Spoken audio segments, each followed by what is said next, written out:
Alongside Brent Hubbs, I'm Austin Price for the Volquest 2-minute drill on this Wednesday. And Brent, when you listen to Joey Aguilar talk like we got to today, it's going to be easy for fans to root for him. Kind of a blue-collar guy on what I would call a blue-collar Tennessee team. Yeah, and a guy who's obviously been through a journey to get here. The journey's a little bit similar to his head coach in the sense that was out of football, then he goes to a junior college to kind of make a name for himself, and ultimately ends up as Tennessee's starting quarterback with a stop at App State and a stop at UCLA to get here. But obviously super excited. But again, everybody just loves the approach he has had since he arrived at Tennessee back in May. The whole, like, during COVID, almost decided to go into being a firefighter. I thought that was super interesting. Again, another blue-collar type position for his kind of path. Yeah, and I think there was a point where he was just kind of done with football. He had COVID, he wasn't recruited, he wasn't sure, and he talked about friends talking him into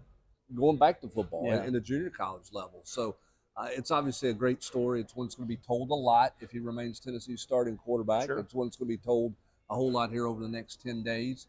And you know, he's excited about the opportunity that's in front of him, and you know, was very complimentary of both George and Jake and the competition there, and kind of how that room has built. And think about it, he's been in a lot of different quarterback rooms, and so he's experienced it in a lot of different ways, and had nothing but praise for the way those guys attacked it together and helped each other through the competition. One of his key targets could be Ethan Davis, who, you know, saw opportunity this offseason and has really run with it. Now the question is how does it translate to the game field starting next Saturday? Yeah, I mean, he's 250 pounds. He's never been this heavy before.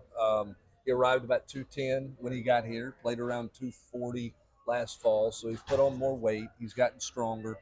Miles Kitzman's been a big help to him. But I think mentally the biggest thing for Ethan Davis is he knows he's counted on now. And he's had a cycle where they've gone and gotten help in the portal over top of him, if you will. And that was not the case this offseason. And I think that resonated with Ethan Davis. I think Ethan Davis took that to heart, and I think that's why you've seen him be different this offseason in his approach and be more productive. And while everybody talks about the offense, the defense just kind of continues to put their head down and go to work, led by Arion Carter. Yeah, who totally believes in this squad.